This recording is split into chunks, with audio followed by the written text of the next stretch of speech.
కాంగ్రెస్ సర్కార్ అధికారంలోకి వచ్చినప్పటి నుండి సర్కార్ దవాఖానలకు పోయేటోళ్ళు మస్తు అవస్థలు పడుతున్నారని జనం అంటున్నారు. ఇక ఇప్పుడు మన గరం మసాలాల ఆమె చూపించే దవాఖాన ముచ్చటను చూస్తే మీకే తెలుస్తుంది అస్సలు ముచ్చట ఏందని.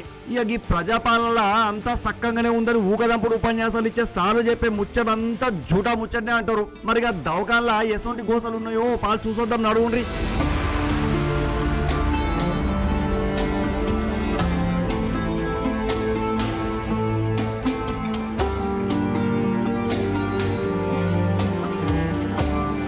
జయశంకర్ భూపాలపల్లి జిల్లా కేంద్రంలో 100 పడకల సర్కార్ దవాఖాన ఉందిలా. ఇక దవాఖానలో రోగుల కనీస సౌలతులు సుత లేవంట. ఇక దవాఖాన పోయే రోగులతో పాటు గల్ల ఎంట పోయేటోళ్ళందరూ సుతంగా మస్తు తిప్పలు పడతానంట. అర్రే ఐసీయూలో కనీసం ఏసీలు సుతంగా చక్కగా పనిచేస్తలేవంటే ఇక పరిస్థితి ఎట్లున్నదో మీరే చెప్పుండ్రి.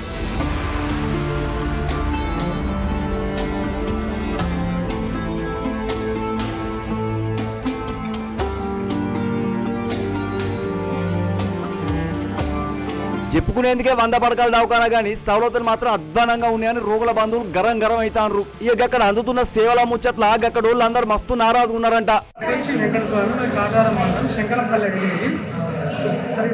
హాస్పిటల్లో పరిస్థితి ఈ వాటర్ కొంచెం రావట్లేదు. ఈ వాటర్లో కూడా కొంచెం ఖచ్చితంగా కొంచెం అటు బాగాలేదు. ఇంకోటి ఏంటంటే సార్ మెయిన్గా మన ఇది ల్యాబ్లో మాత్రం దాన్ని విచ్చలవిడిగా వాళ్ళు ఎవరు కూడా పట్టించుకునే వాళ్ళు లేరు. ఎవరు అడిగితే వాళ్ళు సార్ రెస్పాన్సిబిలిటీ చేస్తారు. ఎవరంటే మన పేపర్ తీసుకుపోయి ఇచ్చినట్టయితే కనీసం తెలియని వాళ్ళకు తెలియపరిచే విధంగా కూడా వాళ్ళ పద్ధతి లేదు. ఒకసారి సూపరింటెండెంట్ గారు కూడా దీనిపైన దృష్టి సారించి ఇక్కడ ఉన్నటువంటి సిబ్బందిని కొంచెం ఒక సిస్టమేటిక్గా చేసి మన ప్రజలకు అందుబాటులో అనుకూలంగా ఇవన్నీ చేసే విధంగా ఉండాలని కోరుకుంటున్నాం సార్. ఇక ఈ దవాఖానలకు దినదిన 100 మంది పాన సుస్థి చేసిన వాళ్ళు ఇట్లా పోతారు. మరి గంతమంది పోయే దవాఖానల సౌలత చక్కగా లేకుంటే ఎట్లా చెప్పుండ్రి. ఇక దవాఖానలో మొత్తం శతం కొడుతుందంట. ఇక దవాఖానను ఎప్పటికప్పుడు శుభ్రం చేయాల్సిన వాళ్ళు చక్కగా పని చేయకపోయేసరికి ముక్కులు మూసుకునే దుస్థితి దాపురించిందంట.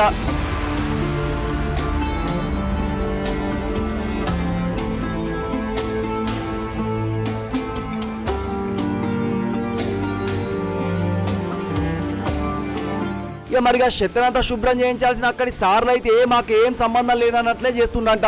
ఇక సార్లే గట్ల పట్టింపు లేనట్లుంటే గడ పనిచేసేటోళ్ళకి ఏం పట్టింపు ఉంటుంది చెప్పుండ్రి. ఇక దవాఖానా బంగ్లాకు మొక్కలు సుతంగా మొలుస్తున్నా పట్టించుకునేటోళ్ళే కరువైనరంట.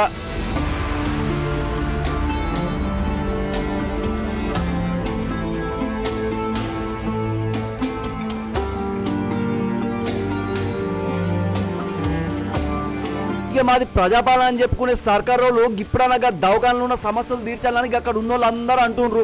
దవాఖానాల సౌలతులు గిట్లా కల్పించి రోగులతో పాటు గల్లెంబడి దవాఖానాలో ఉండేటోళ్ళ తిప్పలు తీర్చాలని అడుగుతుండ్రు. ఇక చూడాలే మన సర్కార్ వాళ్ళు దవాఖానా పోయేటోళ్ళ తిప్పలు గిట్లా తీర్స్తారా లేక మాకేం పట్టదన్నట్టు చేతులు ఎత్తేస్తారా అనేది.